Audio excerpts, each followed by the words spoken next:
So in the last class we have discussed about acute inflammation. The acute inflammation, different cardinal features like rubor, calor, dolor, tumor and functionalism, and there will be the vascular changes as well as there will be cellular reactions. All these things are also coming into play into chronic inflammation, because chronic inflammation also the cells, the mediators all are active.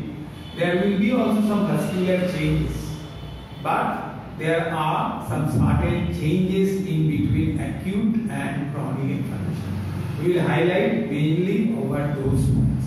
Okay, clear? So this is the first part of chronic inflammation.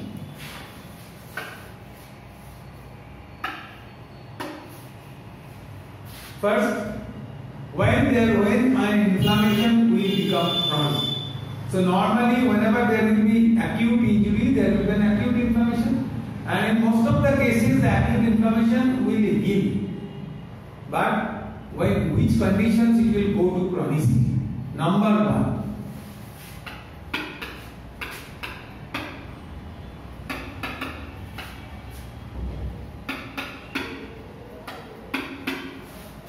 there are some infecting organisms like tuberculosis, like leprosy. Those organisms are very slow in body reaction but sustained. So they are very difficult to eradicate from the body. There will be acute inflammation, but that acute inflammation will fail to clear the organism. So it will again turn into chronicity. So these are the features. So any low virulence sustained infection, microbial infection can give rise to chronic inflammation. Number two.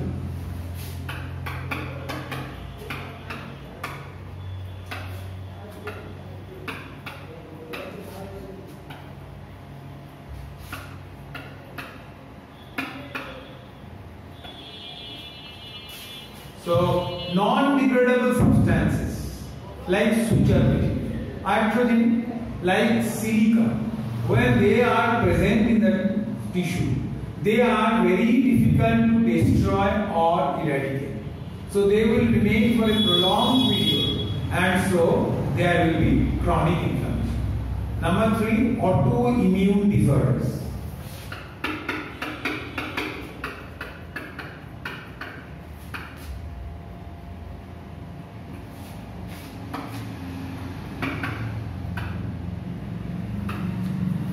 So autoimmunity, whenever the body will produce some substances which will react against its own cells.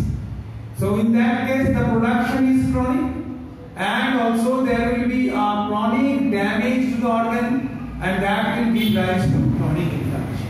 So these are the basically three areas where there will be a low grade persistent infection, when there will be presence of a non-degradable foreign substance in the tissue, or when there will be autoimmunity, then the inflammation will continue and will turn into chronicity. Usually acute inflammation will be completed within weeks, and when the inflammation will continue covering the weeks and it will go up to months, then we think about chronic inflammation. Okay?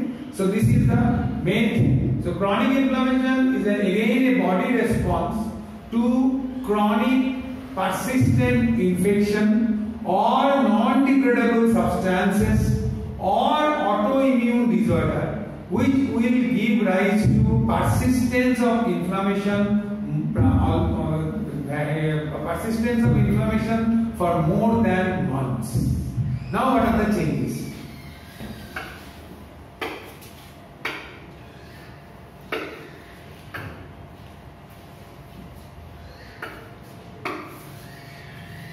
Now the changes, the first we discuss about the cellular elements. What cells are important?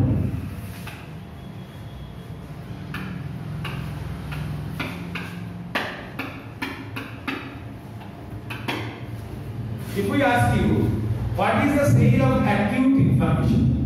Definitely your first answer will be neutrophils. Then there can be eosinophils and other cells. But what is the sale of chronic inflammation?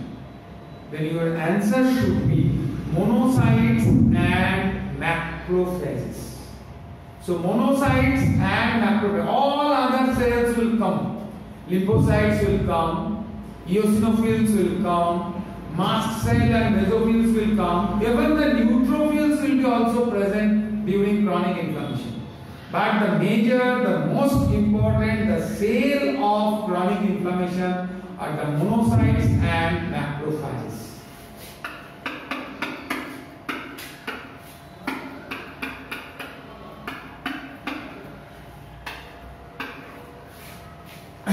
What are monocytes? They are one part of that. They are the granulocytes. They are the granulocytes of WBC series. There are 5 types of total WBC cells, or 3 are the granulocytes like neutrophil, eosinophil, and basophil, and 2 are granulocytes.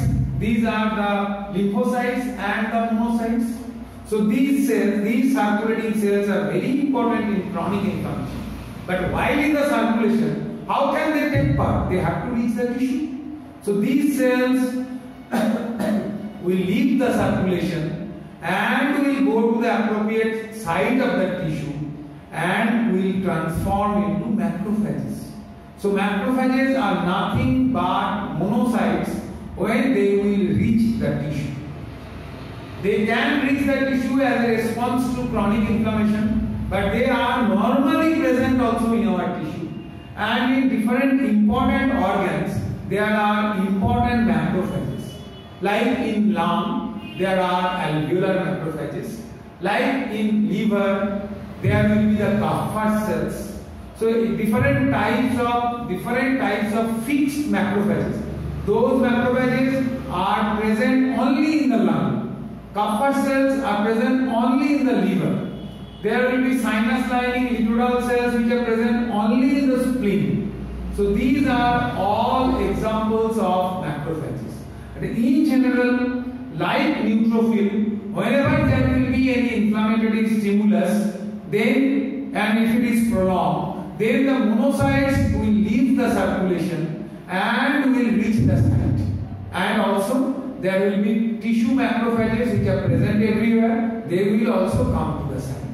So the major sale of this chronic inflammation are the macrophages. Now macrophages, there are basically 2 types.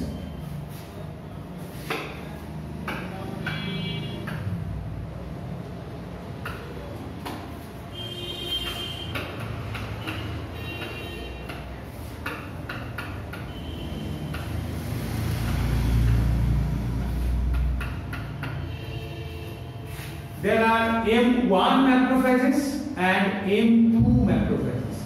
M1 macrophages are related to inflammation. So they will be activated by mainly lymphocytes, and when they will be lymphocytes, and when they will be activated, they will liberate substances which will cause tissue destruction as a result of inflammation. Whereas M2 macrophages, they are alternatively activated and they will cause tissue repair. So their synthetic substances are such that they will cause tissue